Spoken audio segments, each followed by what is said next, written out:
ಇರಲಿ ನಮ್ಮ ನಾರಾಯಣ್ ಸರ್ ನಮಗೆ 30 ವರ್ಷದಿಂದ ಪರಿಚಯ ಇದೆ. ಬೆಂಗಳೂರಲ್ಲಿಯೂ ನಮಗೆ ಮೋದಿ ಕೇರ್ ಬಗ್ಗೆ ಹೇಳ್ಬಿಟ್ಟಿದ್ರು, ಅಲ್ಲೇ ನಾವು ಅವಾಯ್ಡ್ ಮಾಡಿದ್ವಿ. ಆನಂತರ ಅವಾಯ್ಡ್ ಮಾಡೋ ಕಾರಣಗಳು ಹೇಳುತ್ತಿವೆ. ಅಲ್ಲಿ 4,900 ರೂಪಾಯಿ ಕಟ್ಟಿ ID ಮಾಡಿಸ್ಬೇಕಾಗಿತ್ತು. ಆಮೇಲೆ ಅವರು ಇಲ್ಲೇ ಬೆಳಗಾವಲ್ಲಿ ಸಿಗ್ತಾಯಿದ್ರು, ನಾವು ಬೆಳಗಾವಲ್ಲಿ ಸಿಗ್ತಾಯಿದ್ವಿ. ನಂತರ ಇಲ್ಲಿ ಮೋದಿ ಕೇರ್ ಮತ್ತೆ ನಮ್ಮ ಕಡೆ ಬಂದರು. ಆದರೆ ನಮಗೆ ಬೇಡ ಅಂತಂದ್ವಿ. ಇಲ್ಲೇ ID ಮಾಡಿಸೋಕ್ಕೆ ಒಂದು ರೂಪಾಯಿನೂ ಇಲ್ಲ ಅಂತಂದರು. ಸರ್ ಮಾಡಿ ನಮ್ಮದು ಸರ್ ಅಂತಂದ್ವಿ.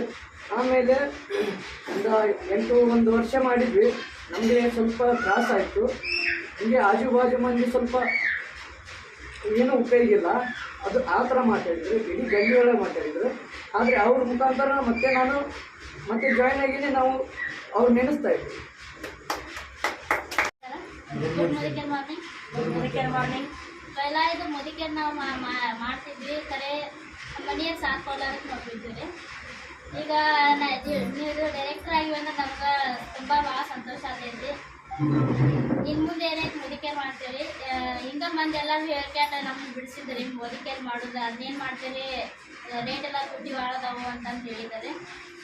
ಹಿಂಗಾಗಿ ನಾವು ಅದ್ರ ಕಡೆ ತಲೆ ಹಾಕೋದ್ರಿ. ಹಿಂಗಾಗಿ ನಮ್ಮ ಮನೆಯವರು ದುಡಿತಿದ್ದಿಲ್ಲ, ಅವ್ರು ಕುಡಿದು ಅದು ಮಾಡ್ತಿದ್ರಿ. ಹೀಗಾಗಿ ಮನೆ ಸಂಸಾರ ಅದೆಲ್ಲ ಜಗಿಸೋದಂದ್ರೆ ನಮ್ಗೆ ಮಾಡೋದಾಗಿಲ್ರಿ.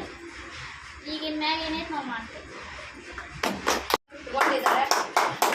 ಒಬ್ಬರಿಗೆ ಅವಕಾಶ ಕೊಟ್ಟು ಮತ್ತೆ ಅವರನ್ನ ಏನು ಮೋದಿ ಕೇರ್ಗೆ ಕರ್ಕೊಂಡ್ಬಂದು ತಮ್ಮ ಒಂದು ಕಷ್ಟದ ಪರಿಸ್ಥಿತಿಯಲ್ಲಿ ಸ್ವಲ್ಪ ದಿನ ಅದನ್ನ ಸೈಡಿಗೆ ಇಟ್ಟಿದ್ರು ಅಷ್ಟೇ. ಆದ್ರೆ ಮೋದಿ ಕೇರ್ ಯಾವತ್ತೂ ಅವ್ರು ಬಿಟ್ಟಿಲ್ಲ. ಜ್ಯೋತಿ ಮೇಡಮ್ ಅವ್ರ ಮನೆಗೆ ನಾವು ಮುಂಚೆ ಕ್ಲಾಸ್ ಅದು ಮಾಡ್ಬೇಕಾದ್ರೆ ಎಲ್ಲ ಬಂದಿದ್ವಿ. ಅವಾಗ ಬಂದಾಗೆಲ್ಲ ಒಂಥರ ನಾವು ಕ್ಲಾಸ್ ಮಾಡೋದನ್ನ ಒಂಥರ ಖುಷಿ ಆಗ್ತಿತ್ತು. ಆಮೇಲೆ ಏನು ಆ ಕಡೆ ನಾವು DP ಕಡೆ ಮಾಡ್ತಿದ್ವಿ, ಅವಾಗೂ ಅವರು ದಿನಾನು ಕಲಿಬೇಕು ಅಂತ ಹೇಳಿ ಬರ್ತಿದ್ರು. ಆದ್ರೆ ಮನೆಯಲ್ಲಿ ಕೂಡ ಸಾಥ್ ಬೇಕು ಅದ್ರ ಜೊತೆಗೆ. ಈಗ ಸರ್ ಬ್ರ್ಯಾಂಡ್ ನ್ಯೂ ಡೈರೆಕ್ಟರ್ ಆಗಿ ಸಾಥ್ ಕೊಡ್ಲಿಕ್ಕೆ ರೆಡಿಯಾಗಿ ನಿಂತಿದ್ದಾರೆ. ಅವ್ರಿಗೆ ಹಾರ್ಟ್ಲಿ ಕಂಗ್ರ್ಯಾಚುಲೇಷನ್. ಅದೇ ರೀತಿ ಮುಂದಿನ ಹಂತಕ್ಕೂ ನೀವು ಬೆಳೀಲಿ ಅಂತ ಆಶಿಸ್ತೇನೆ. ಸೊ ನನಗೂ ಕೂಡ ಅವಕಾಶ ಕೊಟ್ಟಿದ್ದಕ್ಕೆ ಧನ್ಯವಾದ. ಹೋಮ್ ಮೀಟಿಂಗ್ ಮಾಡಬೇಕು ಅಂತ ಅನ್ಕೊಂಡಾಗ ಫಸ್ಟ್ ಇಲ್ಲೇ ಕೆಳಗಡೆನ ಸ್ಟಾರ್ಟ್ ಮಾಡಿದ್ದು, ಇವ್ರ ಮನೆಯೆಲ್ಲ ಸ್ಟಾರ್ಟ್ ಮಾಡಿದ್ದು. ನಮಗೇನು ಈ ಒಂದು ವರ್ಷ ನಡಕ್ಕೆ ನನಗೊಂದು ನೋವು ಕಾಡ್ತಾ ಇತ್ತು. ಏನಂತ ಹೇಳಿದ್ರೆ ಇವ್ರ ಟೀಮ್ನಲ್ಲಿ ಮಲ್ಲಿಕಾರ್ಜುನ್ ಸರ್ ಬೆಳೀತಾ ಇದ್ದಾರೆ, ಆಮೇಲೆ ಬೆನ್ಕಟ್ಟಿ ಸರ್ ಬೆಳೀತಾರೆ, ಸಂಘ ಬೆನ್ಕಟ್ಟಿ ಸರ್, ರವಿ ಹೆಬ್ಬಾರ್ ಸರ್, ಹಿಂಗೆ ಟೀಮ್ ಒಂದು ಕಡೆಯಿಂದ ಬೆಳೀತಾ ಇದೆ. ಆದರೆ ಅಪ್ಲೈನ್ ಆದಂಥವ್ರು ಯಾಕೆ ಬರ್ತಾ ಇಲ್ಲ ಅಂತ ಹೇಳಿ ಮಾಡ್ತಾ ಇದ್ವಿ. ನಾರಾಯಣ್ ಸರ್ ಕಂಟಿನ್ಯೂ ಆಗಿ ಹೇಳ್ತಾ ಇದ್ವಿ ಏನಂತ ಹೇಳಿದ್ರೆ ಬರ್ತಾರೆ ಸರ್, ಹಿಂದಿನ ನಾಳೆ ಬರ್ತಾರಂತ. ಯಾಕಂದರೆ ಅವ್ರು ಜ್ಯೋತಿ ಮೇಡಮ್ ಭಾಳ ಇಂಟ್ರೆಸ್ಟ್ ಕೊಟ್ಟು ಬರ್ತಾ ಇದ್ರು ನಮ್ಮ DPಗೆ ಏನೋ ಕಲಿಬೇಕಂತೇಳಿ. ಅವಾಗ ಸಿದ್ದಪ್ಪ ಸರ್ ಏನೋ ಅನಿವಾರ್ಯ ಕಾರಣಗಳಿಂದ ಅವ್ರು ಕಳಿಸೋದೇ ಇರ್ಬೋದು. ಅದ್ರ ಬಗ್ಗೆ ನಾವು ಯಾವುದೇ ರೀತಿಯಿಂದ ಪ್ರಶ್ನೆ ಹಾಕ್ಬೋದು. ಯಾಕಂದರೆ ನಿಮಗೆ ಗೊತ್ತಿದೆ, ಈ ನಮ್ಮ ವಡಗಾಂವ್ ಭಾಗದಲ್ಲಿ ಅಥವಾ ಈ ನಮ್ಮ ಸುತ್ತಮುತ್ತ ಭಾಗದಲ್ಲಿ ಈ ಸಂಡೇ ಬಂದರೆ ಎಲ್ಲರೂ ಮಟಗಾಡೋರು, ಆಮೇಲೆ ಗುಡ್ಗ ತಿನ್ನೋರು, ಸೆರೆ ಕುಡಿಯೋರು, ಏನೆಲ್ಲ ಚಟಗಳನ್ನು ಮಾಡ್ಕೊಂಡು ತಿರುಗಾಡ್ತಾ ಇದ್ದಾರೆ. ಆದರೆ ಮೋದಿ ಕೇರ್ ಕುಟುಂಬ ನಾವಿಲ್ಲಿ ಇಷ್ಟೋ ಜನ ಅದೇ ಅಂತಲ್ಲ, ಸಾಕಷ್ಟು ಜನ ನಮ್ಮ ಟೀಮ್ ಇದೆ. ಇವತ್ತು ನಾನು ಆ್ಯಕ್ಚುಲಿ ಸಾಯಂಕಾಲ ಇಡೋಣ ಅಂತ ಹೇಳ್ತಾ ಇದ್ರು ನಾರಾಯಣ್ ಸರ್. ನಾನು ಏನಾದರೆ ಬೆಂಗಳೂರಿಗೆ ಹೊಂಟಿದ್ವಿ ಮಧ್ಯಾಹ್ನದಾಗ. ಬೆಂಗಳೂರಿಗೆ ಹೋಗೋ ಸಂಬಂಧ ನನ್ನ ಒತ್ತಾಯದ ಮೇರೆಗೆ ಬೆಳಿಗ್ಗೆ ಮುಂಜಾನೆ ಇಟ್ಟಿದ್ದಾರೆ. ಇಲ್ಲಾಂದ್ರೆ ಸಾಯಂಕಾಲ ಇನ್ನೂ ಜಾಸ್ತಿ ಜನ ಸೇರ್ತಾ ಇದ್ರು. ಯಾಕಂದರೆ ಸಂತೋಷ್ ಹಂಚಿನಮನಿ ಟೀಮ್ ಬರ್ತಾ ಇತ್ತು. ಅವರು ಗೋಕಾಕ್ ಒಂದು ಕಾರ್ಯಕ್ರಮ ಇಟ್ಕೊಂಡ್ರು, ಮಧ್ಯಾಹ್ನ ತನಕ ಬರ್ತೀವಿ ನಾವು, ಆಮೇಲೆ ಇಡೋಣಂದ್ರು. ನಾನೇ ಓನ್ ಡಿಸೈಡ್ ಮಾಡಿದ್ದು. ಅದು ನಾರಾಯಣ್ ಸರ್ಗೆ ಹೇಳಿದ್ನಿ, ಇಲ್ಲ ನೀವು 11ಕ್ಕೆ ಕರೀರಿ, 11ಕ್ಕೆ ಮಾಡೋದು ಮೀಟಿಂಗ್ ಅಂತ ಹೇಳಿದ್ದೀನಿ. ಅದ್ರ ಸಂಬಂಧ ಅನೀಶ್ ಸರ್ಗೆ ಮತ್ತು ವಿನೋದ್ ಭಟ್ ಸರ್ಗೆ ನಾನು ಮಾತಾಡಿದ್ದೀನಿ. ಮತ್ತೊಂದು ಏನಂತಂದರೆ ಕೆಲವೊಂದಿಷ್ಟು ಜನ ಇನ್ನೊಂದು ಮೋದಿ ಕೇರ್ ಮೀಟಿಂಗ್ ಅಂತ ಹೇಳಿ ಪರಿವರ್ತನಾ ಆ ಥರ ಕಾರ್ ಸೆಲೆಬ್ರೇಷನ್ ಈ ಥರ ಒಂದು ಫಂಕ್ಷನ್ ನಡೀತಿತ್ತು. ಅಲ್ಲಿ ಸಾವಿರಾರು ಜನ ಬಂದಿರ್ತಾರೆ. ಆವಾಗ ಮೋದಿ ಕೇರ್ ಡೈರೆಕ್ಟರ್ ಹಂತವನ್ನು ಪಡೆದವರು ಸ್ಟೇಜ್ ಮೇಲೆ ಬರ್ರಿ ಅಂತ ಕರೆದಾಗ ಅಲ್ಲಿ ಕೂಡ ಪ್ರತಿಯೊಬ್ಬರಿಗೂ ಸನ್ಮಾನ ಮಾಡ್ತಾರೆ. ಇಲ್ಲಿ ನಾವು ನಮ್ಮ ಟೀಮ್ಗೋಸ್ಕರ ನಾವು ಬಂದ ಕೇಸ್ ಅವ್ರಿಗೆ ಆಗಿದಾರಲ್ಲ ಡೈರೆಕ್ಟರ್ ಅಂತ ನಾವು ಅವ್ರಿಗೆ ಸನ್ಮಾನ ಮಾಡ್ತೀವಿ. ಅಲ್ಲಿ ಪರಿವರ್ತನೆ ನೋಡೋದಕ್ಕೆ ಕೇಳಕ್ಕಂತ ನಾವು ಹೋಗಿರ್ತೀವಿ. ಫಸ್ಟ್ ಸ್ಟಾರ್ಟಿಂಗು ಡೈರೆಕ್ಟರ್ ನಮ್ಮ ಮಲ್ಲು ಸರ್, ಮಾಡಿ ನಮ್ಮ ಸಂಗಪ್ಪ ಸರ್ ಅವರು ಏನಾಗಿ ಮೋದಿ ಕೇರು ಚಲೋ ಐತಿ, ಇದು ಮಾಡೋನು ಮಾಡಿ ನಮ್ಗೊಂದು ವ್ಯಾಲ್ಯೂ ಇದು ಇರ್ತೈತಿ. ಇದರಿಂದ ಏನೈತರು ನಮ್ಮ ಕನಸುಗಳು ನನಸುಗಳು ಅಕ್ಕವಂತೇಳಿ ಅವರು ಹೇಳಿದರು. ಅದೇನು ಆಗಂಗಿಲ್ಲ ಅಂತ ನಾನು ಏನು ಮಾಡಿದೆ, ಬಳ್ಳಿ ಇಲ್ಲ ಮಾಡಿದ್ರೆ ನಿಮಗೆ ಕಷ್ಟಪಟ್ಟರೆ ನಿಮ್ಗೆ ಮುಂದೆ ಏನು ಅನ್ನೋದು ನಿಮ್ಗೆ ಮೋದಿ ಕೇರ್ ಅನ್ನೋದು ವ್ಯಾಲ್ಯೂ ಸಿಗ್ತೈತಿ. ಯಾವುದೇ ಕೆಲಸ ಮಾಡ್ತೀವಿ ನಾವು, ಯಾವುದೇ ಕೆಲಸ ಮಾಡಿದ್ರು ನಾವು ಕಷ್ಟಪಡೋದು ಯಾವುದೂ ಆಗಂಗಿಲ್ಲ. ಕಷ್ಟಪಟ್ಟಾಗ ನಮ್ಗೆ ಏನು ಅನ್ನೋದು ನಮ್ಗೊಂದು ವ್ಯಾಲ್ಯೂ ಸಿಗ್ತೈತಿ. ನಾವೇನೋ MLA ಅಲ್ಲಿ ಮಿನಿಸ್ಟರ್ ಅಲ್ಲಿ ಅವರೆಲ್ಲ ತಿರುಗಾಡಿ ಪರಿಗಾಡಿದಾಗ ಆಕೈತಿ. ಈಗ ನಾವು ಆದ್ರೆ ಅಷ್ಟೇ ಮಾಡ್ಬೇಕು. ಮೋದಿ ಕೇರ್ ಅನ್ನೋದು ನಾವು ತೋರಿಸ್ಬೇಕಂದ್ರೆ 4 ಮಂದಿಗೆ ನಾವು ಕಷ್ಟಪಟ್ಟು ಮೋದಿಕರು ನಾವು ಹೆಂಗೆ ಬೆಳೆದೀವಿ ಅನ್ನೋದು ತೋರ್ಸೋಕ್ಕೆ ಒಂದು ನಮ್ಮ ಮನಸ್ಸರು ಡೈರೆಕ್ಟ್ ಆಗಿ ಒಂದು ಡೈರೆಕ್ಟ್ ಆಗತಕ್ಕ ತಂದುಕೊಟ್ಟಿದ್ದಾರೆ. ಅವರಿಗೆ ತುಂಬ ಧನ್ಯವಾದ.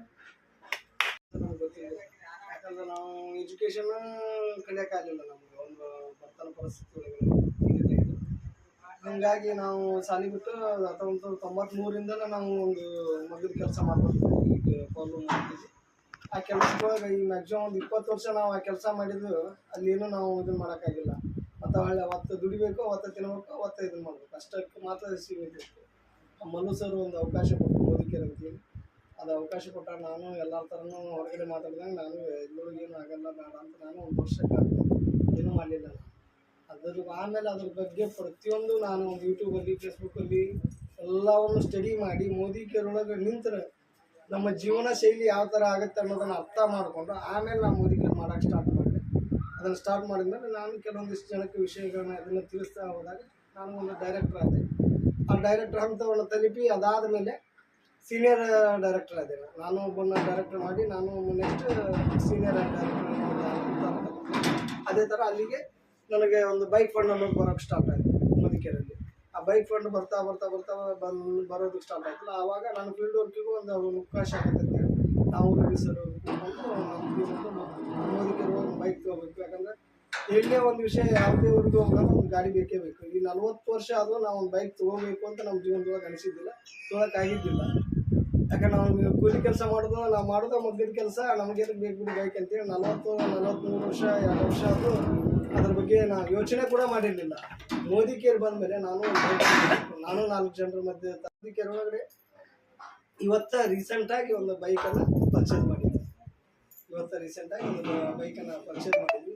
ನೆಕ್ಸ್ಟ್ ಇದ್ರೊಳಗಡೆ ನನ್ನ ಕನಸು ಏನಪ್ಪ ಅಂದರೆ ಸೀನಿಯರ್ ಎಕ್ಸಿಕ್ಯೂಟಿವ್ ಡೈರೆಕ್ಟರ್ ಆಗಬೇಕು, ಕಾರ್ ಫಂಡ್ ಪಡಿಬೇಕು ಅನ್ನೋ ಒಂದು ಗುರಿನ ಇಟ್ಕೊಂಡಿದ್ವಿ. ಆದಷ್ಟು ಬೇಗ 2023 ಡಿಸೆಂಬರ್ ಒಳಗಡೆ ಅನ್ನೋಷ್ಟರಲ್ಲಿ ನಾನು ಸೀನಿಯರ್ ಎಕ್ಸಿಕ್ಯೂಟಿವ್ ಡೈರೆಕ್ಟರ್ ಒಂದು ಹಂತ ಪಡೆದು ಕಾರ್ ಫಂಡ್ ಪಡೆದಿದ್ದೀನಿ.